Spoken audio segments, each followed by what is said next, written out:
Jai Gurudev. How are you all? Yes. So today we are going to talk about ethics in the field of computer, okay, or in the ethics in the digital field. Yes. So let's start ethics in the field of computer. So we all know what is ethics now. Yes, I no need to tell what is ethics. We all know what is ethics. So how it matters in case of computer, okay? In digital world, what is ethics? That we are going to see a little bit about what is ethics in the field of computer or in the digital world. Let us see today. So what is ethics in the field of computer? There is a behavior and a way of thinking of a computer user in situations where the choice can affect the dignity of a well-being of others.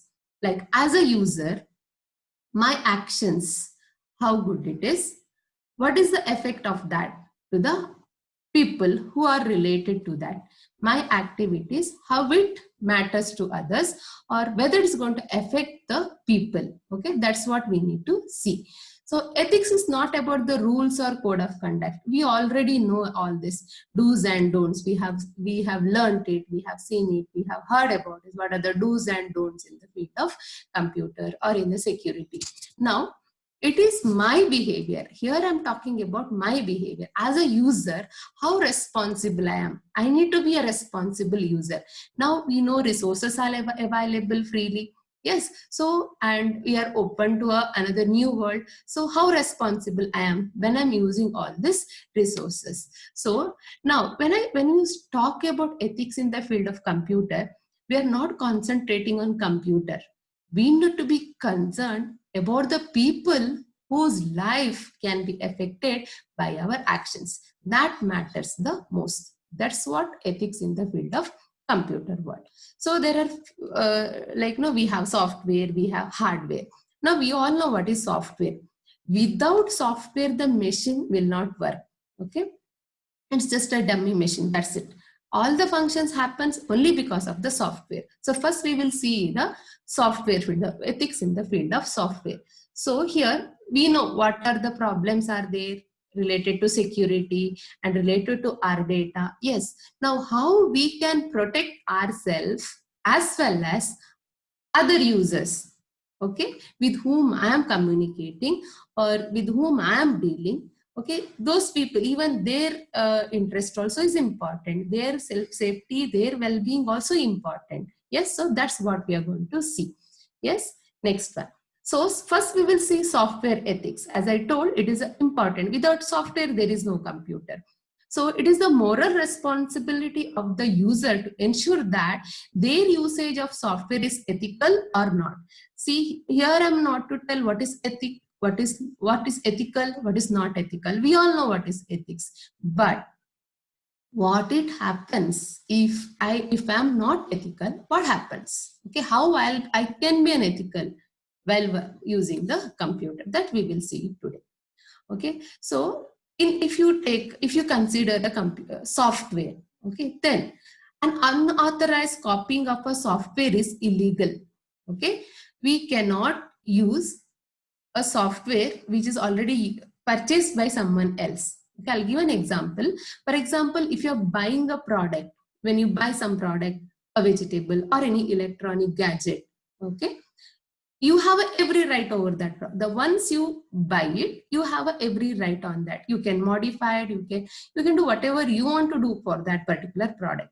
Now when I buy a software, I have a right only to use it, not more than that. I can't edit it, I can't copy it and sell it to another person. Okay, I can't just give it free also. So there are some certain acts, copyright acts are there for each software. Now some people make unauthorized copies of the software for others. They will buy it, then for others they will make it a copy and they will give it to them. Some people receive the unauthorized copies software from the various sources. So these are happening in the field of software. So these are unethical use of the software. Next one, what are those? How they do that? One is soft lifting. purchasing a single license copy of a software and loading into a different computers. You purchase for a single use, but you're using it in a multiple computers. Contrary to the license term, there are terms and conditions mentioned whenever I buy a software. So I'm going against to that, whatever condition mentioned in that one. Next one, uploading and downloading.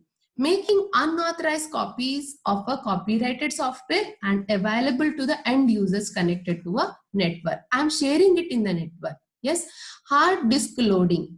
So installing unauthorized copies of the softwares on the hard disk of a personal computer. Renting. Okay, you're going to copy it, or you're going to give it to another person, or you're going to sell that in the form of a video. So there are so many things are happening in the field of software, so which are not okay. These activities are unethical activities. Now, why we should not indulge in such activities? We know you are not supposed to do that. Why? What happens? Okay, if I do this, such things. One, see, to develop a software, it needs a lot of effort. They have to, it is actually an intellectual property. Yes, so it deprives the software developer of their fair return to their work. Yes, it indirectly affects the community to the price rise, reduction in the, even in the market, there will be some fluctuations, the higher prices will be there. It is illegal according, finally, it is illegal. What I'm doing is, if I'm copying it, if I'm soft-testing it, if I'm copying into a multiple machines, okay, then it is illegal according to the Copyright Act.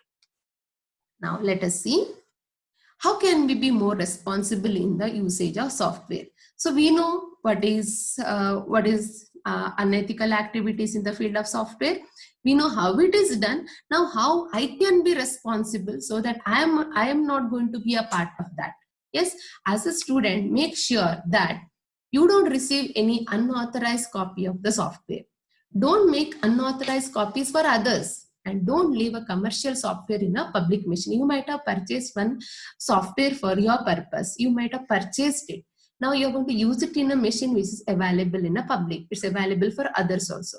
So such softwares, you don't leave it there. What happens? Other people might be using it. Okay, so this is about the software. Now, let us see what are the alternatives. Okay, sometimes it's not affordable, we cannot get that software. What we can do it at that time?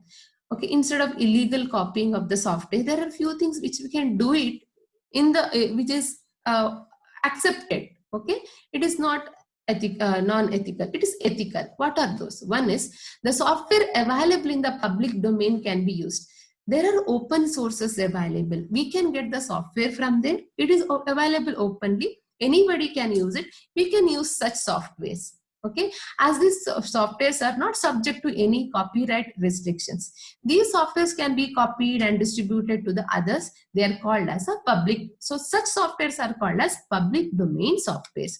So there is no restriction of you should not share it, you should not copy it, you should not rent it.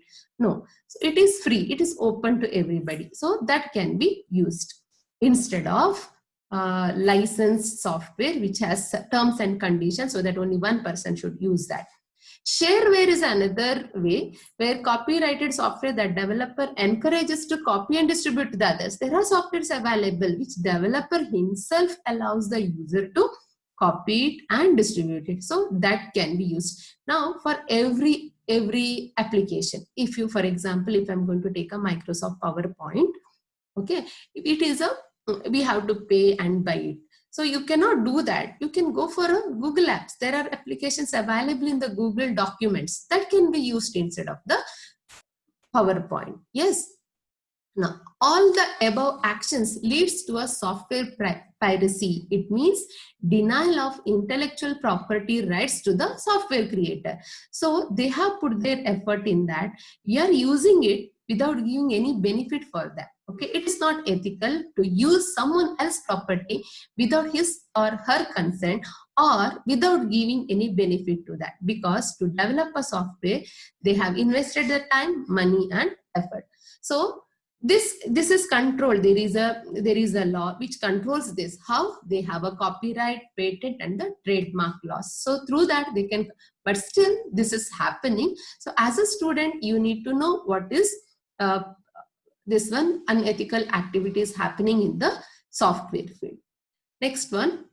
Okay, now it is about the software. Now our device, we have our own device. So we too will be a part. Someone else might be doing some unethical activities and we might have become affected by that, or our activities might create a problem to others. So we need to see what are those, a few of such activities. One is forms of attacks that hackers launch on the PC, which is a part of the World Wide Web. Now there will be two types of computer. One is standalone, one is network. Okay, so which is there in the network is prone to such activities, hacking activities. Okay, which is a standalone system that is safe because that is not used in sharing the data. Okay, so we will see which is in the network, which is connected to the World Wide Web. Okay, what is the problem in that one? Yes. So first one is spamming, sending a bulk mail by an identified or unidentified source. What it does, see, you might have faced. You'll be getting mails from the unidentified. You may not have known that person or that contact. You are getting a lot of mails from that. Okay, bulk mails might come. Okay, it looks, it is harmless, but what happens, the disk space will be emptied. It empties the disk space. We have a memory. Okay, there is a limit for that, so it will be emptied. You are using it for not so important tasks, not so important data. That's what happens in the spamming. So it is done deliberately or sometimes accidentally. Yes. Next one, computer virus. Well, we all know what is virus. It is a program. Okay, just like any other software or application program, this also a particular program, it has a code, it is written by someone, it's a man-made. Okay, now what happens, these virus as a program, they are not developed for a constructive purpose, they are for destructive purpose. Okay, so what are those? There are various types of virus, okay, which our computer will get affected when it is connected in a network. It is not only through World Wide Web you will be having all this problem, even through the external storage devices, such virus will spread.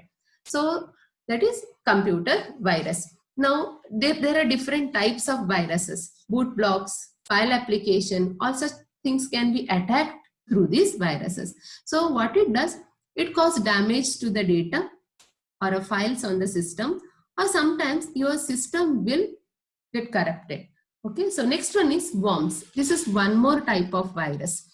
This virus looks harmless, and when it enters, it will be one code. But when it enters your system, later it becomes multiple. Okay, you might have seen files will be created automatically. You are not creating, you are creating the shortcuts for that. You are not creating the shortcut. Automatically shortcuts are created. Okay, multiple files you can see with the same file name. How it happens? That's because of the worms. What it does? Again, it consumes the space in the memory. So let's go for a next one, malware. This is an unwanted software that someone else wants to run on your computer in the form of spyware, adware, or in the form of virus. It infects the computer and behaves in unwanted way. You are not controlling. Certain functions of the computers are controlled by someone else, an unknown.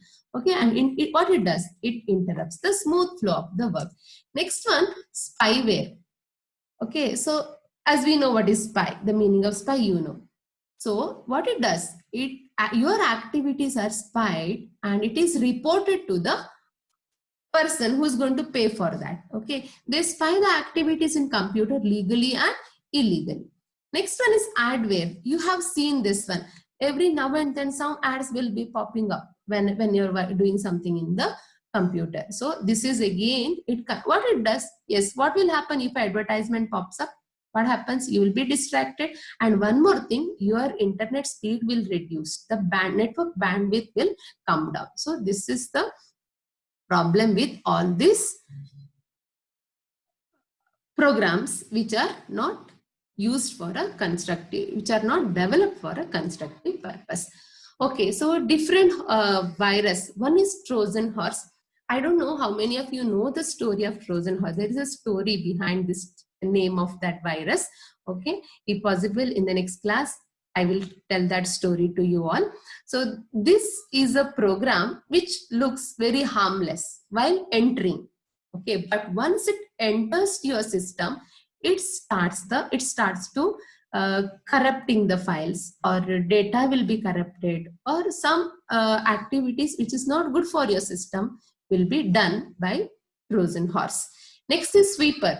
It is one more malicious program used by the hacker. What it does, it sweeps the data from your computer. Okay, all the data will be deleted. So phishing. It is a fraudulent process of attempting to acquire a sensitive information. What are the sensitive information? Nowadays, as we do a lot of activities by using a computer or a mobile, are almost all the data, the very sensitive data are stored in our computer. Our passwords, credit card information, account details, and other details also will be stored. So what happens through the phishing, an unknown person can retrieve their data from your system. Okay, that is phishing. So what happens if they collect the data? If it is very important, they might use it for a cyber crimes. Yes, so this is one more type of activity done by the hackers. Okay, now we know a few of these activities which hackers does. Okay, this is what unethical activities. Okay, now how we can prevent ourselves? Okay, how we can safeguard our computer? So 3 ways: authorization, authentication, and the firewall. What is authorization? You're giving permission for that person to access the data. That is authorization. That is done through the username. Okay, you have given access to someone. Okay, now they will access the data. How to identify whether he is the person whom you are given a permission? There comes authentication. How authentication is verified? By using the password. So the person with the username and the proper password only can access the data from the computer. Yes, firewall. So this is for the computer to protect itself from the unauthorized access from the private network. When it is connected to the internet, it has to protect itself from all the unauthorized access. So that is done by the firewall. So this is one system to protect the computer from the unauthorized access through the network. Yes. Now we know like we have seen how to protect our computer, right? So there are a few preventive measures which can take care of. So one is ensuring timely backup. Keep the backup. Okay. Make a habit of keeping a backup of your important files in another device or another storage device. Next one, keep scanning your system in a regular intervals. Yes. Next one, exercise good browsing habit. Okay. While browsing, be careful. Okay. Don't browse it in a public place. Avoid as much as possible. Then don't click on the unknown websites, random websites. Okay. And while downloading, be careful. Okay, have a look on what you are downloading. Sometimes something else will pop up and will click and that will get downloaded. Okay, it might be harmful later. Avoid using free software which is advertised in a fancy way. Be careful while selecting the software which you want to download, which is available in the open source. Change your password frequently. Keep changing and keep a unique password. Okay. Next one, be a smart user. Okay, that I can be very responsible when I'm working in the computer, when I'm especially when I'm using the internet, which is freely available. All the resources are available freely, but I need to be very careful. So okay, after taking the preventive measures, after protecting the computer, still there will be a problem. Then as a user, what I can do, what is there in my hand to control this? One, reinstate the data from the back. By chance if you lost the data, okay, retrieve the data back from your backup. Next one, if a data is lost due to the system failure, then maybe if you know the technique, then you can get it. Otherwise, you need to go for an concerned expert. If a virus has caused the damage, scan your system. Then clean your system through the virus removal program. Have a good antivirus in your computer. Okay, so these are the few things what we can do to troubleshoot. Okay, sort out the problems which are occurred because of the unethical activities of the other person. Yes. Now we are going to wind up. Before winding up, I just want to say that as a responsible user, you know the consequences of your actions. While developing, while using, be careful. It should be used for a constructive purpose or for the well-being of a self. But when I consider the well-being of myself, I need to be sensitive for the well-being of a other person also. So this is about the unethical activities in the digital world and how we can prevent it, how I can become a responsible user here. Yes.